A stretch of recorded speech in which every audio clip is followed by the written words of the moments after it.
Peru and sailed to England alone. There he met the Browns and they took him home. Now a new life has begun. He's Windsor Garden's favorite son, 'cause he always does his best to help everyone.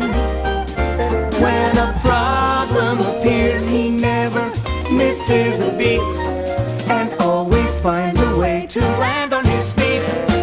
Has his very own unique point of view. Looks at everything as if it's brand new.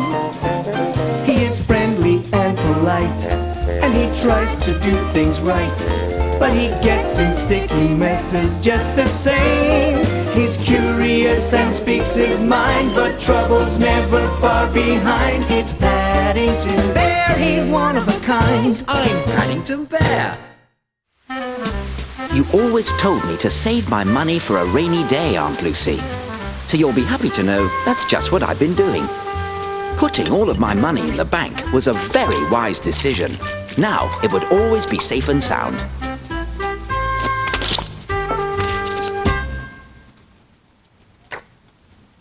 What? Robbery at Floyd's bank? But that's where my money is. Oh!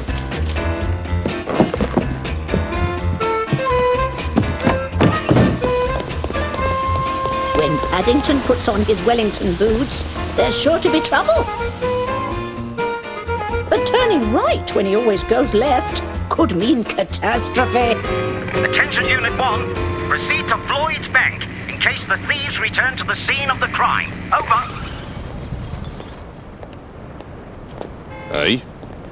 Possible shifty suspect spotted in front of the bank. Over. Stay where you are, Unit 1, and keep your eyes on him. I had decided to withdraw all my money from the bank, but I had to be careful. The robbers had struck once, and they might come back for more. Suspect took something from a suitcase, then headed towards the bank.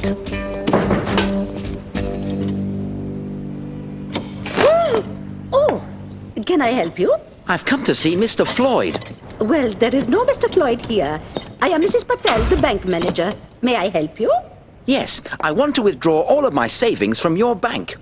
Please, why don't we step into my office where we can talk about this, Mr. Paddington Brown. Mr. Brown. May I ask you why you want to take out all of your money? Because of the robbery. I see. Have you a lot of money, Mr. Brown? £5. One of our tellers can help you, Mr. Brown. Excuse me? Is there anybody there? Oh, I'm terribly sorry. I didn't see you. I would like to take out all of my money and the interest that I've been saving for a rainy day. Well, I'm afraid you won't keep very dry on this. You only have 10 pence in interest. 10 pence? That certainly doesn't sound very interesting. Interesting isn't the same as interest. Now, how would you like your money? I'd like it with a £5 note, please. £5, 10 pence. There must be some mistake. This isn't the note I gave you. It's got different numbers. Well, sir, I would think that your note is long gone by now. Perhaps it was stolen in the robbery yesterday. Or maybe we burned it. Burned my money? Burned his money? I better not have burned my money. That's what happens to notes when they get worn out. Please, my money had a large chunk of marmalade stuck to it. But why would they put marmalade on his money? We didn't put marmalade on his money. He did. And I remember your note because it stuck to several others, so I kept it right here out of harm's way until the robbers took it. Then my money was stolen.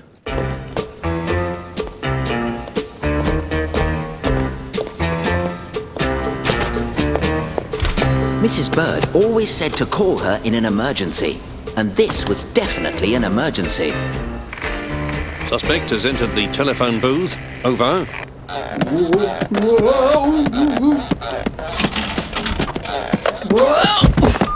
This is the emergency number. Where are you calling from, please? And what kind of help do you need?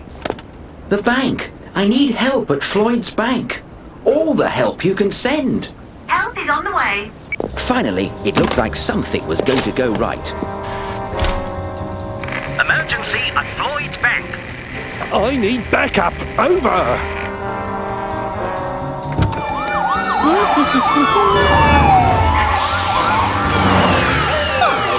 That's the same way Paddington went this morning. I'll eat my hat if he isn't up to something.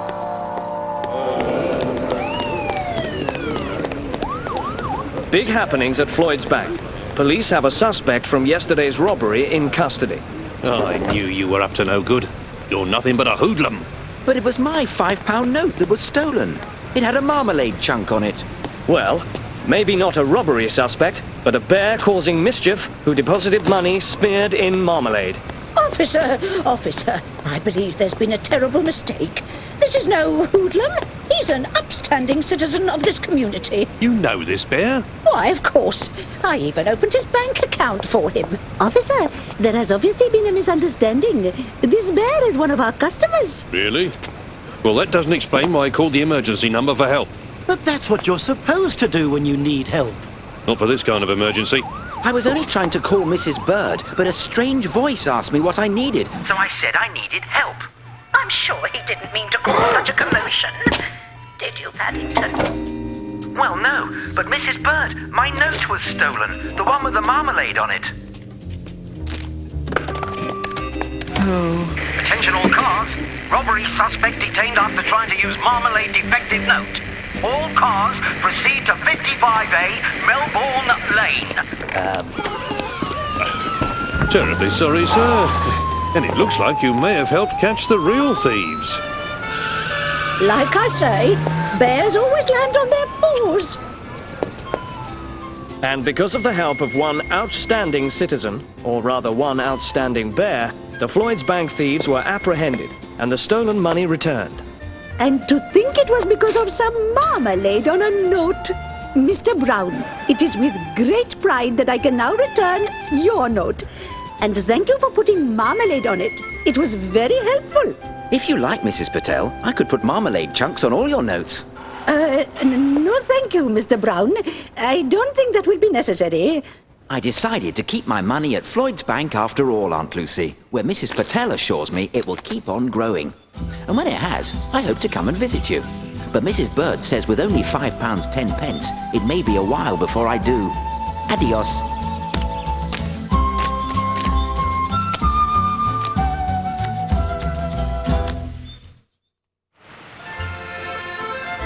I was very excited when Mr. Gruber told me we would be going mackerel fishing off the coast of Brittany in France.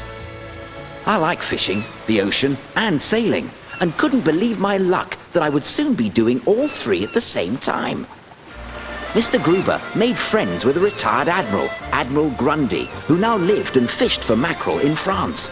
Mr. Gruber would use our experience in his book, The World and Its Wonders.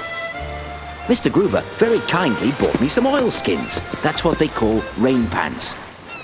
But I don't think the shop had many bear customers. Ahoy, Mr. Brown! Shiver me timbers, what's this? Expecting a gale, bear? Shiver your timbers, Admiral Grundy. But all the boards on your boat are still stuck together. I think the Admiral is admiring your new oilskins. Thank you, Admiral Grundy. Paddington Bear, ready for duty, Admiral. Stand by forward! Stand on my forearms? Aye, aye, Captain. Watch the birdie! Watch the birdie? Aye, aye, Captain. Splice the main brace! Hoist the mainsail! Yes, you're right. I am having trouble with my braces. But this should help.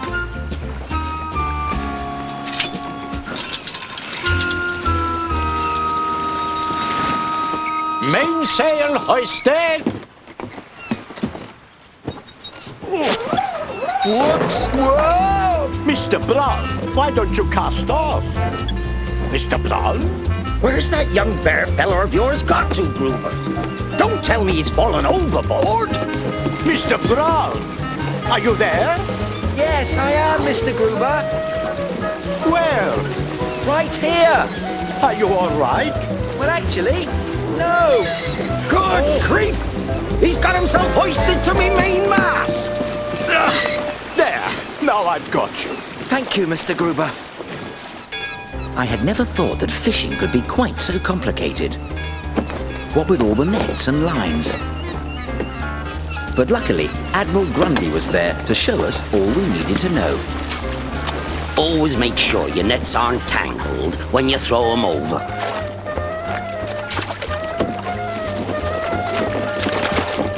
And please, always make sure there aren't any bears in them too. Admiral Grundy put me on untangling the nets duty, mostly because I had done the tangling. Now, for the big moment. The thing about fishing is that you never know what you're going to catch, and sometimes that's just as well. Admiral Grundy decided to give me the very important job of fishing with a line and a pin. I was not about to let my first catch of the day get away from me.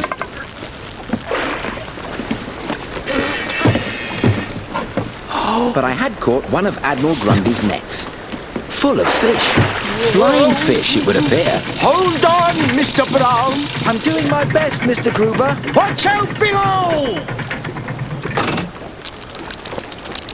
Help!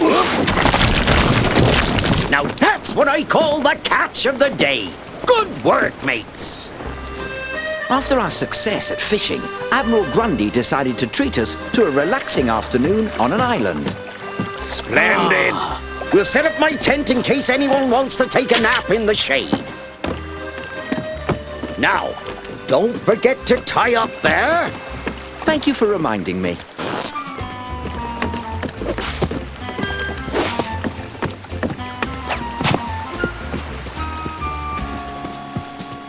Shiver me timbers, I forgot my beats chair. It's adrift! My ship's adrift! Didn't you tie up there? Oh dear, I thought you meant this end of it. 50 years at sea. Never lost a ship yet, let alone being marooned. What a crew! Oh. It's all right, Mr. Brown. We'll think of something to get us out of this. Huh. But for now, we better get ready to spend the night out here. Gruber, you collect firewood. Paddington, you're on tent duty with me. Aye, aye, Captain. While Admiral Grundy was grumbling at the prospect of spending a cold night on the windswept island. Can't believe it. Ship adrift. What will people in the village say? I was quite excited. I had never spent a night in a tent before. But this one looked rather small to fit 3 people. Oh. That's it, Bear. I'll set the poles, and you tie the guy ropes and hammer in the stakes. And be careful with your knots. Don't want it blowing off as soon as we get inside. I had no idea what a guy rope was, and I couldn't see any stake. But if there's one thing bears are good at, it's hammering. Shake a leg, Bear!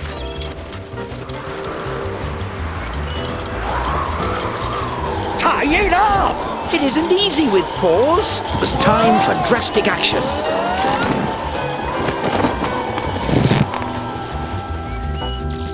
What happened to the tent? I think I must have got my guy ropes crossed by mistake. Then Admiral Grundy told me to shake my leg. And where is the Admiral? Help!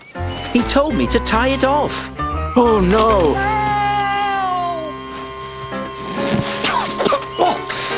What's the meaning of this? Hello? I saw Monsieur Lebert's signal for help. What signal for help? Monsieur Lebert was waving in distress, so I came to the rescue. Come, it is getting late.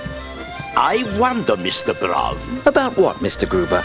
If it's just you, or if all bears are born under a lucky star. Don't forget me! Help! Mr. Gruber says our spot of fishing will make an excellent chapter in his book, and the Admiral gave me his tent as a souvenir. He said he would never be able to sleep in it again. But I can't think how I'm going to get it into my scrapbook.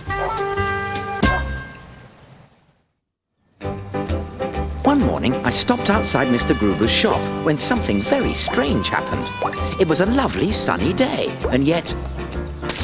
Excuse me, that was my nose. And what are you doing to Mr. Gruber's window? It's job week. Job week? Well, I hope Mr. Gruber knows he won't be very pleased if you drip on his customers. It's all right, Mr. Brown. People give the scouts odd jobs to do and pay them what they think it's worth. The money all goes to charity. Charity? It would be nice to send some money to Aunt Lucy, but I don't suppose they have bears in the Scouts. I shouldn't let that stop you. You must have been a cub once. You could have your own job week. Job week for bears? What a good idea. Excuse me, everyone. I must go and see Mrs. Bird. Goodbye, Mr. Brown. Take care. Oh, you missed a bit here. It's a marmalade chunk. A job? What would be a safe job for Paddington? I don't mind earning danger money, Mrs. Bird. I was thinking more of the safety of the house. Oh, I've always felt very safe here at 32 Windsor Gardens, Mrs. Bird. I've got just the job. You can hang this lot on the clothesline. And when they're dry, I can iron them if you like. Ha ha! I'd like to see that. The day I let Paddington near an iron. I wanted to do a particularly good job with the laundry, so Mrs. Bird would find me other jobs. Wind is very good for drying clothes, but makes it difficult to hang them.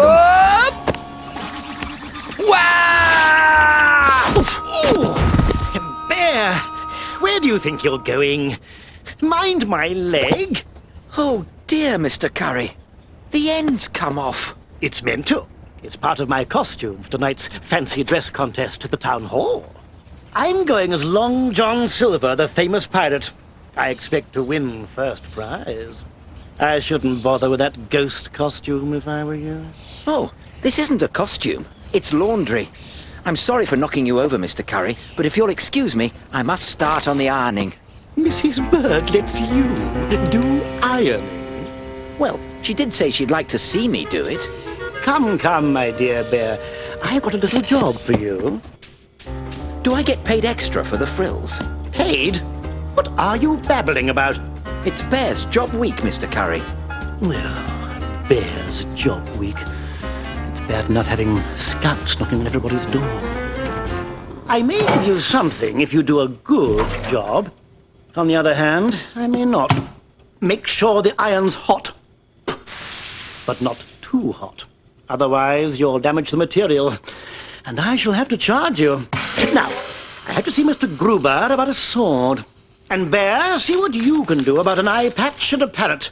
You bring my pirate costume and my perfectly ironed shirt to the town hall.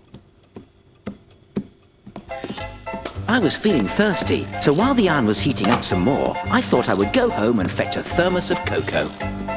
Sorry, I can't help you, Mrs. Bird. I've got a job for Mr. Curry. Oh, getting any money out of Mr. Curry will be a job in itself. Mr. Curry said he needed an eye patch, but I thought a pirate should always have a spare, and I'd found the perfect material when... Oh no! Mr. Curry's pirate hat! That's my final offer. It is rather old, after all. Oh, this is an antique shop, Mr. Curry. And it's worth much more than 10 pence. But I only need it for tonight. All right, you can borrow it for... Right, now I must get to the town hall to see if that bear has finished my costume.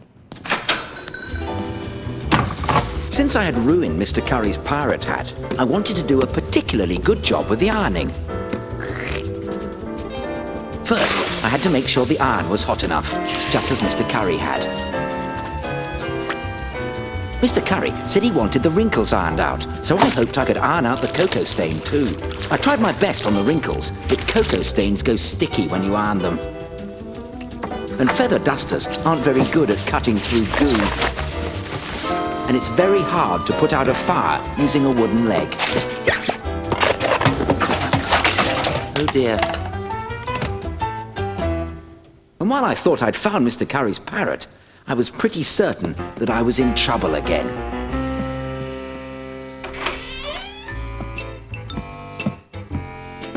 Why, Paddington! I didn't know you'd entered the costume contest. It isn't a costume, Mr. Brown. It's a disguise. Oh, and if you see me at the Jamboree tonight, don't call me Paddington. Call me Redbeard.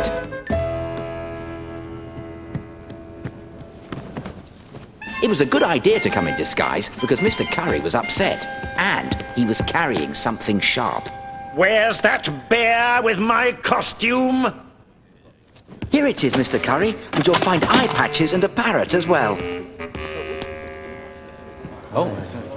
I wonder where Paddington is. That's Redbeard.